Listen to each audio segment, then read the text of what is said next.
दुनिया में पानी खत्म हो रहा है और छत्तीसगढ़ भी अब सुरक्षित नहीं है। धरती पर 71% पानी तो है, लेकिन पीने लायक नहीं। सिर्फ 3% पानी ही पिया जा सकता है। उस 3% में से 2% बर्फ और ग्लेशियर में कैद है। जब पानी इतना है तो लोग प्यासे क्यों हैं? और एक बड़ा सवाल, क्या छत्तीसगढ़ भी अब इस संकट की तरफ बढ़ रहा है? ये सिर्फ भारत या छत्तीसगढ़ की समस्या नहीं है। यूनाइटेड नेशंस की रिपोर्ट कहती है 2030 तक दुनिया की 40% आबादी पानी के संकट से जूझेगी। इतिहास भी यही बताता है। सिंधु घाटी सभ्यता पानी के कारण खत्म हो गई। यानी पानी सिर्फ संसाधन नहीं, सभ्यता की नींव भी है। भारत में स्थिति और भी गंभीर है। नीति आयोग के अनुसार 60 करोड़ लोग जल संकट से जूझ रहे हैं। 21 बड़े शहर भूजल खत्म होने के कगार पर है। अब इसके कारण भी बता देता हूं। कारण क्या है जानिए। जरूरत से ज्यादा बोरवेल। इसीलिए आपको बहुत अच्छे से याद होगा, बलरामपुर कलेक्टर ने आदेश जारी किया है कि अब कहीं भी बोरवेल नहीं करा सकते हैं, बोर नहीं करा सकते हैं। अगर बहुत ज़रूरी होगा तब जाकर के आप अनुमति लेकर के ही बोर करा सकते हैं। दूसरा सबसे कारण बारिश का पानी। बारिश का पानी हमारे छत्तीसगढ़ का क्षेत्र तकरीबन पहाड़ी क्षेत्र होते हैं, उतार चढ़ाव वाला क्षेत्र होता है, जिसमें आसानी से पानी बहकर नदी नालों के ज़रिए समंदर तक चला जाता है। इसे हम कोई भी कोशिश नहीं करते हैं कि पानी को संचित रखा जाए, बारिश के पानी को बचाया जाए, सुरक्षित रखा जाए। जंगलों की अंधाधुंध कटाई आज ग्रामीण क्षेत्रों में आप लगातार सुनते हैं। ग्रामीणों के द्वारा, आम लोगों के द्वारा चोरी करके हर तरफ से पेड़ों की अंधाधुंध कटाई हो रही है। दूसरी तरफ सरकार भी खनिज संपदा के उत्खनन के लिए जंगलों की कटाई कर रही है। बढ़ता शहरीकरण भी एक बहुत बड़ा कारण है। सबसे बड़ी विडंबना ये भी है कि गंगा नदी, यमुना नदी, जिन्हें हम पूजते हैं, आज वही संकट में है। अब बात करते हैं छत्तीसगढ़ की। हम सोचते हैं यहाँ पानी की कमी नहीं होती है, क्योंकि नदियाँ हैं, जंगल हैं, बारिश भी होती है। लेकिन क्या ये सच है?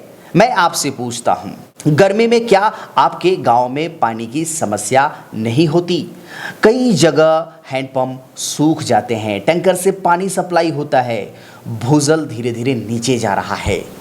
सरगुजा, बलरामपुर, जशपुर को तो आप खुद ही देख रहे हैं कैसा है स्थिति। यहाँ पानी की संकट किस कदर है। मतलब साफ है, छत्तीसगढ़ भी अब खतरे से बाहर नहीं है। आज भी गांव में महिलाएं कोसों दूर से पानी लाती हैं पीने के लिए। नदियाँ और तालाब सूख रहे हैं, कुएं खत्म हो रहे हैं। ये सिर्फ समस्या नहीं है, ये धीरे धीरे बढ़ता हुआ बहुत बड़ा संकट है। सरकार कई योजनाएं तो चला रही है, जैसे जल जीवन मिशन, मनरेगा। लक्ष्य अच्छा है, लेकिन सवाल वही, क्या हर घर में रोज पानी आ रहा है? सच्चाई क्या है? पाइपलाइन तो है, लेकिन पानी नदारद। तालाब तो बने हुए हैं, लेकिन सूख चुका है। बड़ा कारण यह है कि निगरानी की कमी, रख रखाव बिल्कुल नहीं, और स्थानीय स्तर पर लापरवाही बहुत ज़्यादा। यानी योजना है, लेकिन असर सीमित है। जल संकट का असली कारण क्या है? आप क्या सोचते हैं? सिर्फ सरकार नहीं, हम सब भी पानी के बर्बादी के जिम्मेदार हैं। पेड़ों की अंधाधुंध कटाई, जल संरक्षण न करना, हमने पानी को अनमोल कभी समझा ही नहीं, और यही सबसे बड़ी गलती है। अगर अभी भी हम संभल जाए तो समाधान है, जैसे रेन वाटर हार्वेस्टिंग, गांव में तालाब का पुनर्जीवन, पेड़ लगाना, ज़्यादा पेड़ लगाना, पानी बचाने की आदत, और साथ ही साथ सरकार को करना होगा सख्त निगरानी और ईमानदार क्रियान्वयन, और जनता को बड़ी जिम्मेदारी उठानी होगी।